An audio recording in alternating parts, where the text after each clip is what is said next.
ክቡራን ወገኖቻችን አሁን አባታችን አቡነ አቤል 52 ዓመት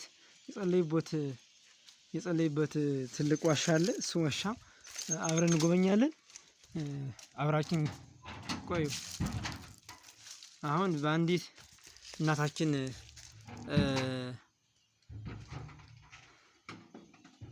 እናታችን እየተሰራ ነው። ይሄ እህታችን የተሰራ አሁን ይሄ ተሰርተዋል። እዚህ ጋር እንደሚታያችሁ እና በሩን እንዲሁ ተሰርተዋል። ውስጡን በደንብ ተሰርተዋል እና ግን የሚቀረዋል። ስለዚህ እስኪ የተሰራውን ሁሉ እናየዋለን። እንደምታየው ይሄ አሁን ለምነግረው ወደ ታማኒ የምትባል እህታችን በህዳር አንድ አጋጣሚ ለመሳነራማ ምንድነው የጎደላችሁ ምንድነው ችግሩ ምናምን ብላ ይሄን የሌሊት ወፍ ሲሰፍርበት ነበርና ሸቶ ስለነበረ ለምንድነው መዝጊያ ማታረጉበት ምናምን ብላ አቅም ስላጣን ነው እንጂ ማን መረዳን ሰው ስላጣን ማለት ነው። እንግዲህ እንደዛ ከሆነ እኔ ዘጋዋለሁ በሩን ያደርጋል ወጪ ይችላል ምናምን ብላ እንደዛ ከሆነ በቃ ይሄን ኮሎል ያስፈልገዋል። ይሄ ክረምት ምናምን ዝናብ ስለሚፈስበት አንዳንድ አባቶች አሁንም ቤት ጸሎት ያደርጉበታል። ከተሰራ መዝጊያ ስለሌለው ግን በቃ አራዊት ምናምን እየገባባቸው ልጅ ስለሚያስደነግጣቸው ምናምን ብያት በቃ እኔ ከወንድሞቼ ጋር ተነጋግሬ እኔ እሰራዋለሁ ብላ እንደምታየው ኮለን እሷ የላከችው ነው። እሷ ለካ ነው እንግዲህ በዘንድ እግዚአብሔር ፈቃድ ተሰርቷል። የመዝጊያው እንደምታየው መዝጊያውን ተሰርቶ ነው ያለ። በፊት ምንም መዝጊያ ነበር ቀያራው መፈንጫ ነው ነበረ። አሁን ግን በቃ ተዘግቶ ነው የሚያድረው።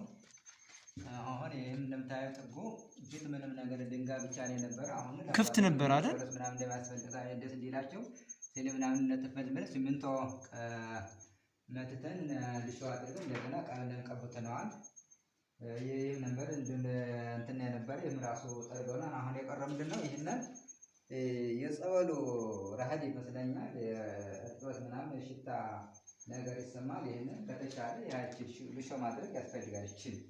እነዚህ አባታችን እዚህ ለ52 ዓመት ጸሎት ያደረጉበት ነው። እዚህ እሳቸው 52 ሲጸልዩ ቅድም ስናወራ የነበረ ሰይጣን ከላይ ሆኖ ሽንት ይሸናባቸው ድንጋይ ወረውርባቸው ይሰድባቸው እንደነበረ መጨረሻ ግን ከእግዚአብሔር ጸልየው እግዚአብሔር አምላክ አሁን በኋላ ይሄ ቦታ የአጋንንት መመለኪያ ሲሆን አንተ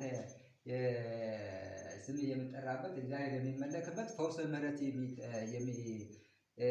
የሚያገኝበት ቦታ በቃ ቃል ኪዳን ሰጥቻለሁ። እዚህ ቦታ መጥቶ የታመመ ሰው እዚህ ቦታ መጥቶ አፍሮ አይሄድም ብሎ ቃል ኪዳን ገብቶላቸው እዚህ ቦታ መጥቶ ጸበላቸውን ተጠምቆ የሄደ ሰው አፍሮ አያውቅም። ሁሉም ተፈውሶ ነው የሚሄደው። በአልጋ ተሸክሞ መጥቶ ጤና አግኝቶ ነው የሚሄደው።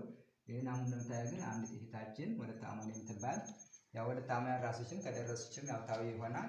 ይሄን ግን ያው የላክሽው መልእክት ያው ገንዘብሽ የቁም ነገር ውለዋል። የመንግስተ ሰማያት መውረሻ ያድርግልሽ እግዚአብሔር ነው።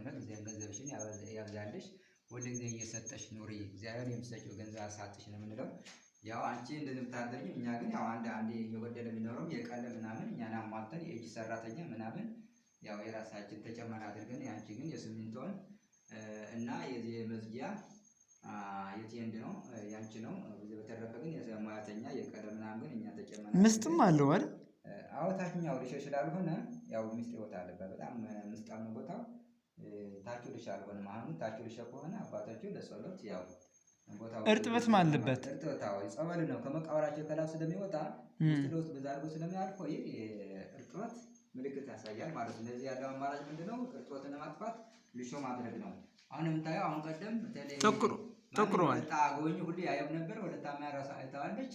የዚህ የሌሊት ወፍ ነው ሰፍረበት የነበር። አሁን በቃ ነፃ ነው። ምንም ሽታ የምንባል ነገር የለም። ምንም ነገር የለም።